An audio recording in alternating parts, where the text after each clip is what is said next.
Richard Colón murió este jueves a los 33 años. El exboxeador puertorriqueño falleció después de pasar casi 11 años viviendo con las graves secuelas de una lesión cerebral sufrida durante una pelea en 2015. La noticia fue confirmada por su padre y exentrenador, Richard Colón. Hasta el momento, la familia no ha informado una causa médica específica del fallecimiento, pero la historia de Richard Colón está marcada por aquella noche que cambió su vida para siempre. Tenía solamente 23 años. Era uno de los jóvenes prospectos más prometedores del boxeo puertorriqueño. Estaba invicto. Había ganado sus primeras 16 peleas profesionales, 13 de ellas por nocaut, y parecía estar encaminado hacia una gran carrera, hasta que el 17 de octubre de 2015 subió al ring en Fairfax, Virginia, para enfrentar a Terrell Williams. Los dos llegaban invictos. Lo que ocurrió durante aquella pelea terminaría convirtiéndose en uno de los episodios más recordados y polémicos del boxeo reciente. Desde los primeros rounds, Colón comenzó a recibir golpes en la parte posterior de la cabeza. Eran los llamados rabbit punches, golpes ilegales debido al peligro que representan. Colón se quejó varias veces con el árbitro, Joe Cooper, pero la pelea continuó. En el séptimo round, uno de esos golpes volvió a generar preocupación. Colón habló con el médico de ringside y manifestó que tenía mareos, pero fue autorizado a seguir. En el noveno round, llegó el momento más dramático. Colón cayó 2 veces. Era la primera vez que sufría una caída durante una pelea profesional.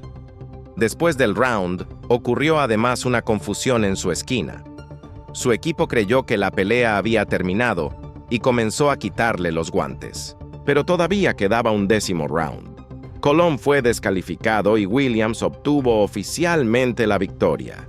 Sin embargo, lo verdaderamente grave apenas estaba comenzando. Colón regresó al vestidor y comenzó a sentirse cada vez peor. Vomitando y con dificultades para mantenerse en pie, finalmente colapsó. Fue trasladado de emergencia al hospital. Los médicos encontraron un hematoma subdural y una hemorragia cerebral. La presión dentro de su cráneo era tan grave que tuvo que ser sometido a una cirugía de emergencia. Después cayó en coma. Tenía 23 años. Permanecería así durante 221 días, más de 7 meses. Finalmente despertó, pero las lesiones habían provocado daños neurológicos permanentes. Su carrera como boxeador había terminado, y su vida también había cambiado completamente. Durante los años siguientes, su familia se convirtió en su principal apoyo. Su madre, Nieves Meléndez, dedicó buena parte de su vida a cuidarlo y acompañarlo en sus terapias. Colón necesitó asistencia constante y continuó enfrentando las consecuencias de aquella lesión cerebral. Con el paso de los años, algunas imágenes de su rehabilitación mostraron pequeños avances, pero nunca pudo regresar a la vida que tenía antes de aquella pelea. Mientras tanto, su caso provocó preguntas sobre la seguridad de los boxeadores y sobre las decisiones tomadas durante aquella noche. La familia de Colón sostuvo que hubo negligencia médica y presentó una demanda por más de $50 millones contra el médico de ringside y promotores relacionados con la pelea. El caso también contribuyó a poner mayor atención sobre los golpes ilegales detrás de la cabeza. De hecho, el Consejo Mundial de Boxeo creó posteriormente la llamada Richard Colón Rule, relacionada con la prevención y sanción de este tipo de golpes. Después de la cirugía, comenzó una de las etapas más difíciles para la familia Colón.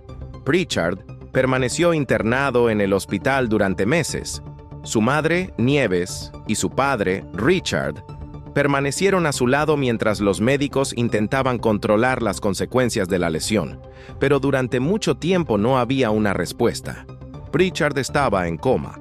Pasaron las semanas, después los meses, y la familia tuvo que enfrentarse a una realidad que parecía cada vez más difícil de aceptar. Aquel joven que había llegado al ring como una de las promesas del boxeo puertorriqueño ahora luchaba simplemente por sobrevivir. En total, permaneció 221 días en coma. Finalmente despertó, Pero despertar no significaba volver a ser el mismo. La lesión había provocado un daño neurológico severo y Pritchard necesitaba asistencia para realizar actividades básicas de la vida cotidiana. Fue trasladado posteriormente a un centro especializado en rehabilitación de lesiones cerebrales en Atlanta.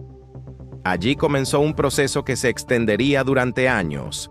La rehabilitación buscaba recuperar, hasta donde fuera posible, funciones que había perdido después de la lesión. Cada movimiento podía representar un pequeño avance, cada respuesta, una señal de esperanza. Y su familia decidió documentar parte de ese proceso. Las imágenes mostraban a un joven que ya no podía entrenar, competir o llevar la vida que había imaginado, pero también mostraban algo más: el esfuerzo de una familia que se negó a abandonar la posibilidad de recuperación.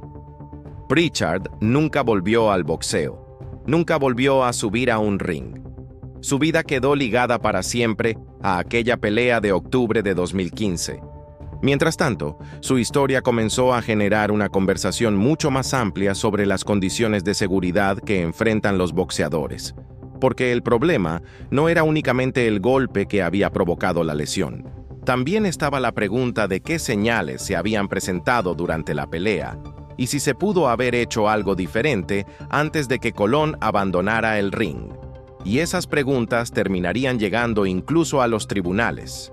Durante todo este tiempo, Pritchard Colón dejó de ser solamente aquel joven invicto que soñaba con convertirse en campeón. Su historia se convirtió en un símbolo de los riesgos que existen dentro del boxeo.